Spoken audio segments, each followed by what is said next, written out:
And welcome back to the channel. So we're back to read this book today, and it is called Biochemical Aspects of Neurological Disorders. It was first published in 1959 and contains lectures given in 1957 and 58 at the National Hospital, um, at the Institute of Neurology, National Hospital, Queen Square.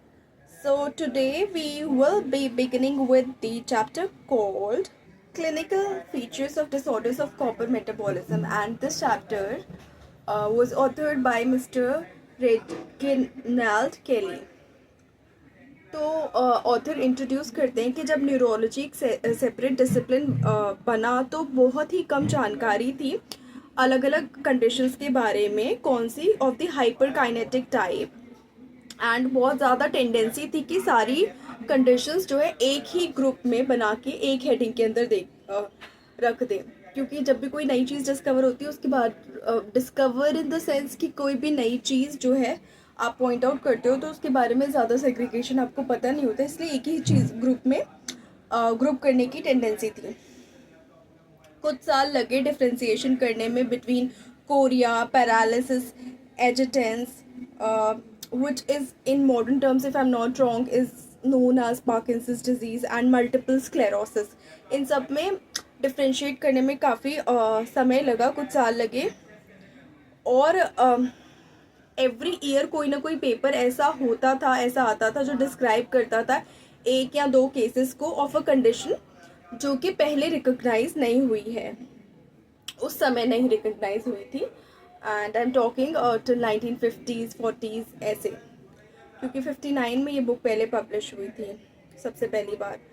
तो purely descriptive papers थे without any attempt in the main being made to elaborate on the pathology और aetiology of the condition, यानी जितना basic पता चलता जाता था किसी कंडीशन के बारे में उस बारे में पेपर पब्लिश हो जाते थे, लेकिन कोई ऐसा अटेम्प्ट उनके डिस्क्रिप्शन में जाने में नहीं लगाया जा सकता था। Limited availability of I think cases के कारण या किसी और भी कारण से नहीं लगाया गया।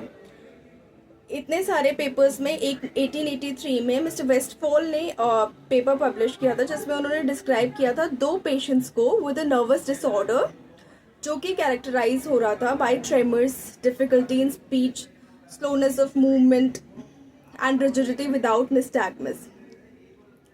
उन्होंने कोई चेंज ब्रेन में नहीं डिस्क्राइब किए उस पेपर में at postmortem, and he made no mention of any cirrhosis of liver, लेकिन दूसरे केस में the organ was said to have been congested and yellow in colour. और उन्होंने इस सब के लिए अपॉलोजेटिकली एक टर्म प्रपोज किया जिसका नाम उन्होंने रखा स्यूडोस्क्लेरोसिस। स्ट्रम्पल ने फर्दर सिमिलर केसेस डिस्क्राइब किए और उनके लास्ट केस में उन्होंने ये दिखाया, अर्ली सिरोसिस दिखाया। कोई पर्टिकुलर इम्पोर्टेंस उन्होंने सिरोसिस को अटैच नहीं की एंड कोई हिंट नहीं दी कि फेमिलियल इंसिडेंस भी हो सकता है। फिर आगे 1888 में गाउर्स ने एक कंडीशन डिस्क्राइब की जिसको उन्होंने बोला टेटेनॉइड कोरिया। ये फेमिलियल था, अक्यूट था एंड प्रोग्रेसिव था।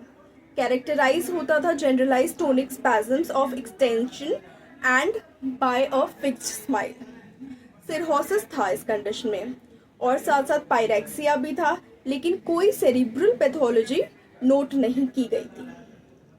1890 में होमन ने रिपोर्ट किया था एक family with a similar disease with tremor instead of athetosis and associated with bilateral softenings of lenticular nuclei with cirrhosis of the liver which he attributed to hereditary syphilis.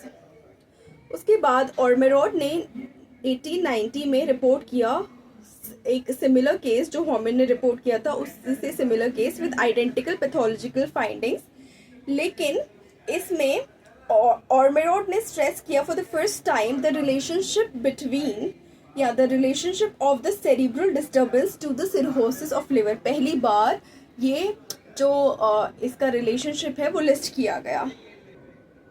तो ऐसा देखा गया तब कि कीनियर विल्सन या ऑथर ने अपने उसमें लिखा है कि ऐसा माना गया कि कीनियर विल्सन इनफैक्ट वो ऐसे पहले बंदे नहीं थे जिन्होंने इस कंडीशन को पहले सबसे पहले डिस्क्राइब किया, लेकिन उनको फिर भी पूरा क्रेडिट दिया जाना चाहिए और दिया जाता था और है, क्योंकि वो ऐसे पहले बंदे थे जिन्होंने रिकॉग्नाइज किया कि that these isolated cases as described by the previous writers were all suffering from same disease. ये कीनियो विल्सन ने रिकॉग्नाइज किया था कि ये डिजीज सेम है। वो पहले पर्सन थे जिन्होंने वर्कआउट किया natural history of the condition के ऊपर एंड द पैथोलॉजिकल चेंजेस जो कि उस वक्त फाइंड होते थे ब्रेन और लिवर में इस डिजीज़ में। अपने फेमस पेपर में उन्होंने ये इस्टेब्लिश किया कि एक डेफिनेट सिम्टम कॉम्प्लेक्स होता है जिसके चीफ फीचर्स जो होते हैं वो generalise tremor, dysarthria and dysphagia होता है with muscular rigidity and hypertonicity. Emaciation भी था, स्पाज्मोटिक कॉन्ट्रैक्शंस भी देखे गए थे, कॉन्ट्रैक्चर्स भी देखे गए थे एंड इमोशनलिज्म भी देखा गया था।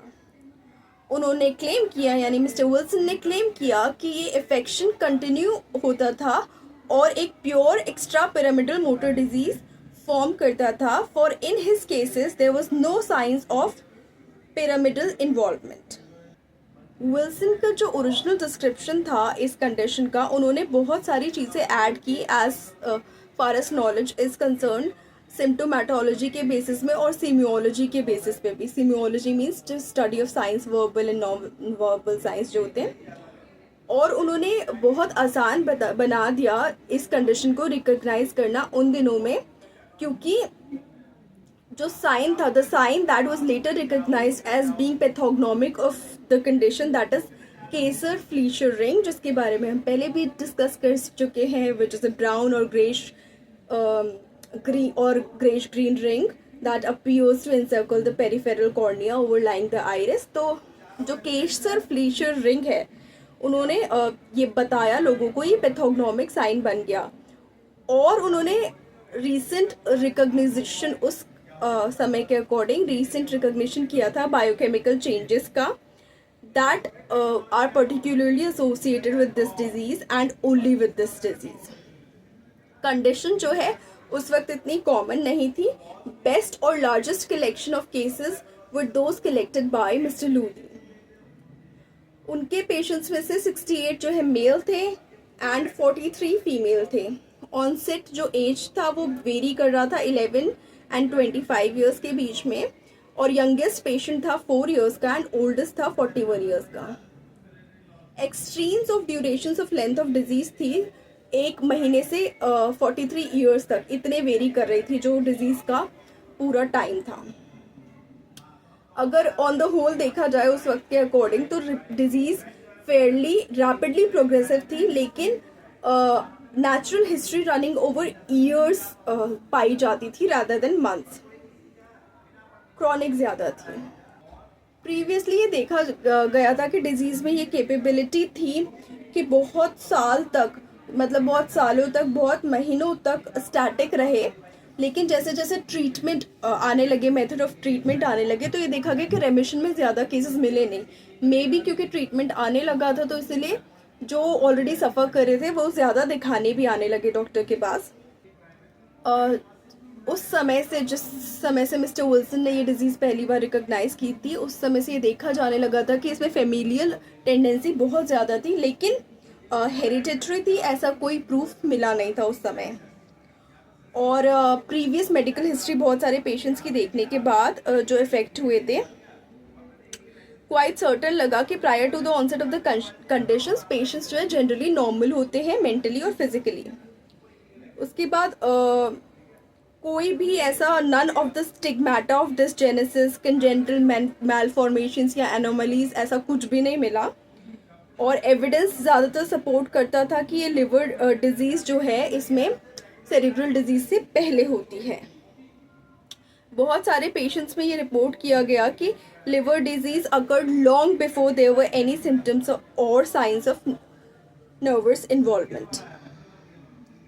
तो बेसिकली इसमें जो डिज़ीज़ डिस्क्राइब की जा रही है वो उसी से कंटिन्यू की जा रही है, हिपेटोलेंटिकुलर डिजेनरेशन से, जिसको आगे चल के विल्सन्स डिजीज़ का नाम दे दिया गया था। And yes, this was it for today's video. Next में हम डिस्कस करेंगे कि हेपेटिक सिम्टम्स क्या होते हैं, उनमें नर्वस सिम्टम्स क्या होते हैं. फर्दर इस चैप्टर को कंटिन्यू करेंगे. सो thank you for staying on this channel. Please like the video, share the video and subscribe to the channel and leave your opinions in the comment section.